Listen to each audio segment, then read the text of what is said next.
Bonjour, nous allons poursuivre notre étude là, sur les cinq sens dans la section 3, donc en voyant la peau.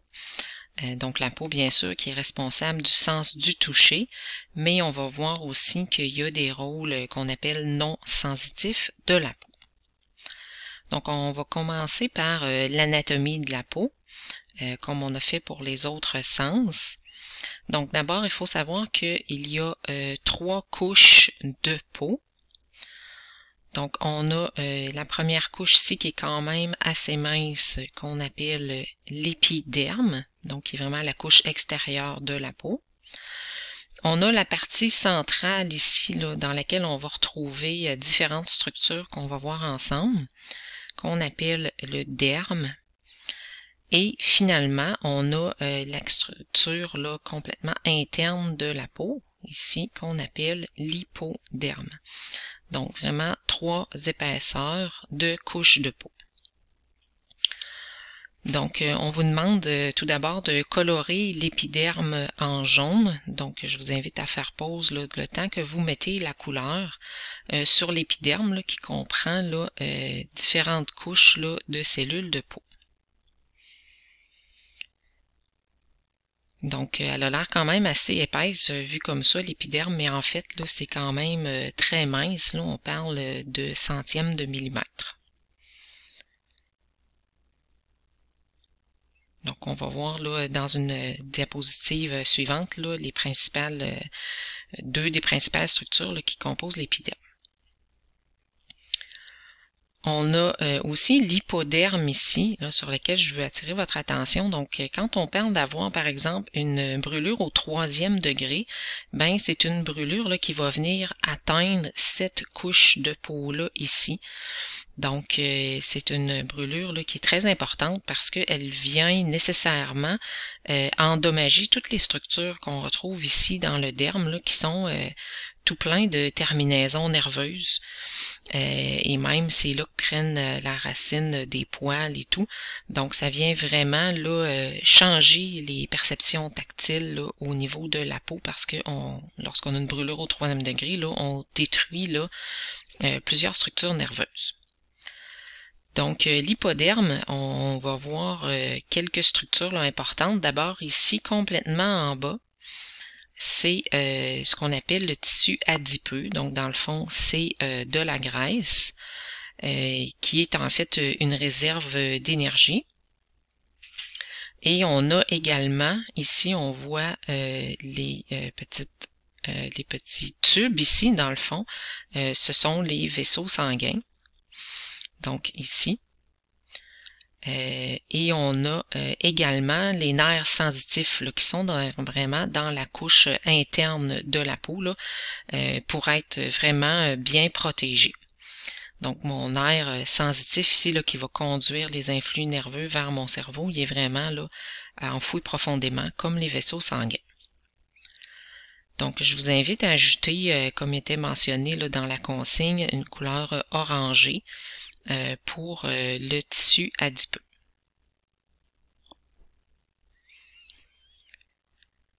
Donc, c'est les 3 structures, là, tissu adipeux, nerfs sensitifs et vaisseaux sanguins, donc qu'on va retrouver dans l'hypoderme. Donc, on va aller voir maintenant la structure externe de la peau ici qu'on a mis en jaune, qui est l'épiderme. Donc, épi, ça veut dire sur le dessus. Hein? Donc, l'épiderme, 2 structures particulièrement.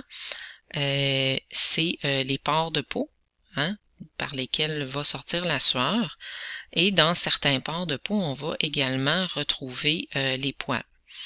Donc, les poils qui ont quand même une fonction là au niveau de garder la température corporelle, mais pas pour c'est pas qu'ils nous réchauffent ou qu'ils nous isolent parce que contrairement à nos ancêtres, on n'a plus suffisamment de poils là, pour venir enfermer une couche d'air autour de nous, mais c'est plutôt que les poils là, sont reliés à un muscle qui va se contracter et aider à nous réchauffer.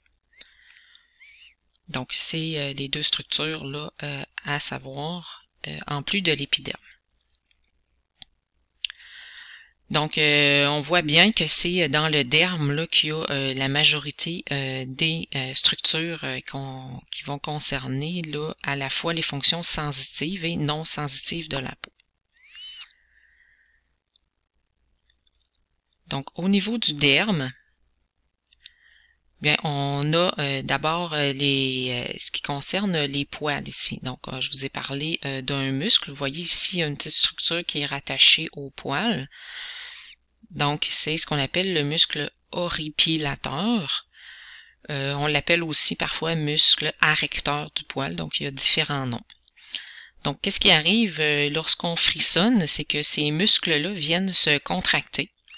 Donc, ça fait redresser le poil et ça fait une petite bosse sur la peau, donc ce qu'on appelle la chair de poule.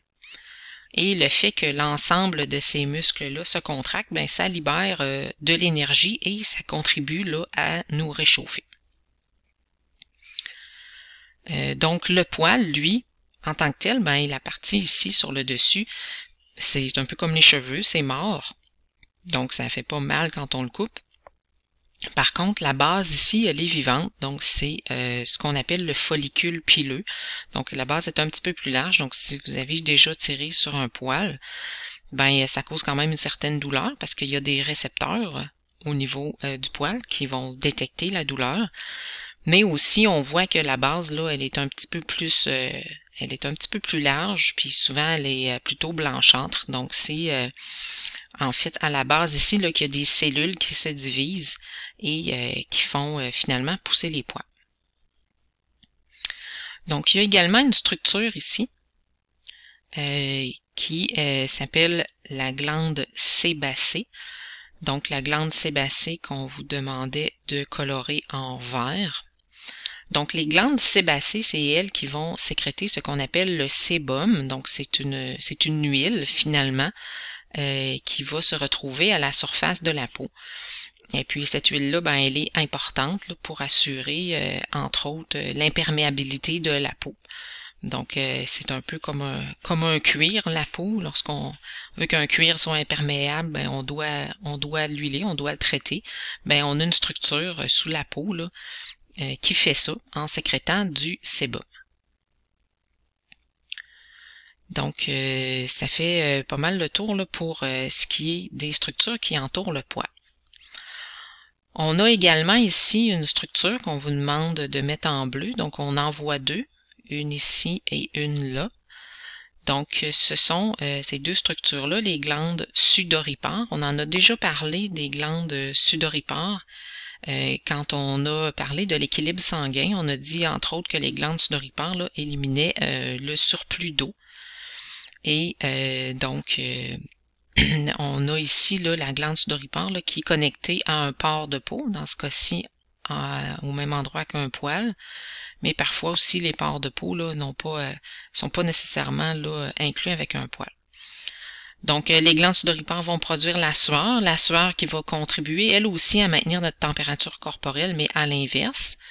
C'est-à-dire que l'eau qui se retrouve à la surface ici va s'évaporer et va nous aider là, à nous refroidir lorsqu'il fait plus chaud. Ou bien, par exemple, quand on fait une activité physique. Donc, ça aussi, là, c'est un rôle qu'on appelle non sensitif de la peau. C'est vraiment un rôle de régulateur thermique. Donc, finalement, c'est quoi qui assure le rôle sensitif de la peau? Ben, c'est plusieurs structures qu'on vous demande de colorer en rouge. C'est ce qu'on appelle les corpuscules. Et là, il y en a différents modèles. Il y en a qui sont plutôt vers l'hypoderme, qui sont plus enfouis profondément, qu'on appelle corpuscules de Pacini, un peu comme le restaurant. On en a ici qui ont une forme là, qui ressemble un peu à celle du rein, si vous voulez. Donc, qui sont plutôt mitoyens, qu'on va appeler les corpuscules de Ruffini. Et finalement, des plus petits ici, corpuscules de Messner. Donc, pourquoi on les appelle corpuscules? C'est parce qu'ils ont une forme arrondie. Donc, c'est le dendrite, si on veut, ici, là, et d'une forme plutôt arrondie. Donc, parce qu'on se rappelle que c'est la partie dendrite qui reçoit les influx nerveux. Donc, ils ont tout simplement une forme un peu particulière. Puis là, on voit que certains corpuscules sont plus abondants que d'autres. En fait, il faut comprendre que selon l'endroit sur le corps, il y a des endroits où il y a plus de récepteurs. Par exemple, si on prend l'intérieur de la main, il y a vraiment de très nombreux récepteurs. Mais si je prends, par exemple, l'intérieur de l'avant-bras, ben il y a beaucoup moins de récepteurs sensoriels. Donc, la distribution des récepteurs sensoriels là, est pas égale à la surface du corps. Donc, finalement, on a ici une structure là, qui va se rendre jusqu'à l'épiderme, qui est un récepteur qu'on appelle les terminaisons nerveuses libres. Donc, qui vont avoir un rôle là, au niveau des réceptions sensorielles. Donc, on va le voir là dans un tableau, juste en bas de l'image, quelles sensations perçoivent les corpuscules et les terminaisons nerveuses libres.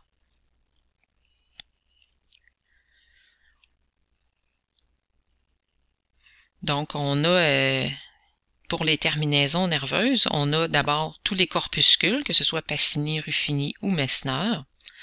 Donc, les corpuscules vont percevoir tout ce qui est contact léger et pression.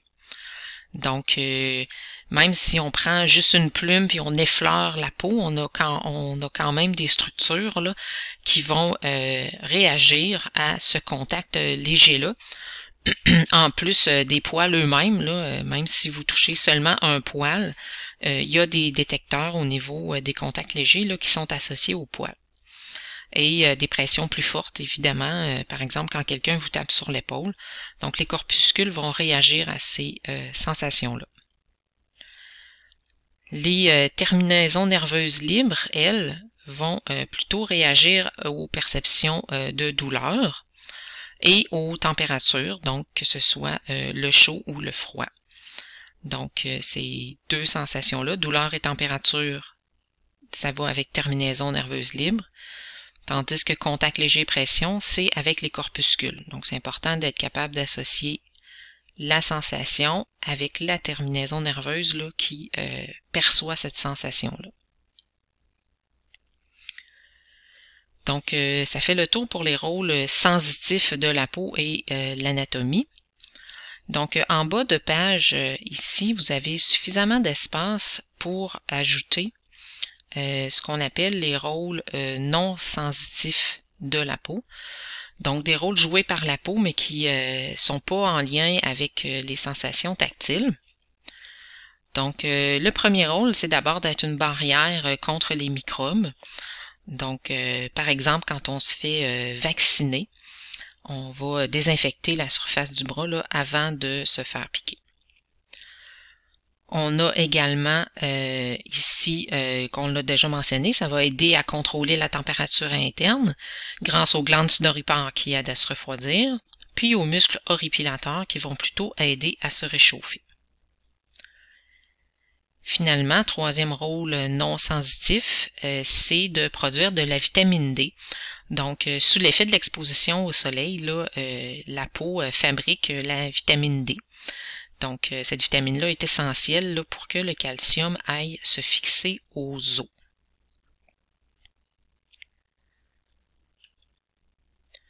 Donc, il nous reste à voir ici notre fameux tableau des organes. Donc, on se rappelle que ce tableau-là est très important. Donc, on a toujours la peau qui est notre organe récepteur, qui va réagir à 3 types de stimuli. Ces stimuli-là doivent être transformés en influx nerveux grâce à un transformateur, donc soit les terminaisons nerveuses libres ou les corpuscules, dépendamment de la sensation. Ces influx nerveux-là doivent être conduits jusqu'à l'aire sensitive du cerveau. Et c'est bien sûr dans des nerfs sensitifs que ça va être conduit. Nerfs sensitifs là, qui doivent passer par la moelle épinière et le tronc cérébral là, lorsque les perceptions tactiles sont plus bas que la tête. Donc, on a déjà vu cet élément-là précédemment. Donc, très important, cet élément-là ici, là, donc ce tableau-là, c'est important de bien le maîtriser. Donc, ça fait le tour pour ce qu'on avait à voir concernant la peau.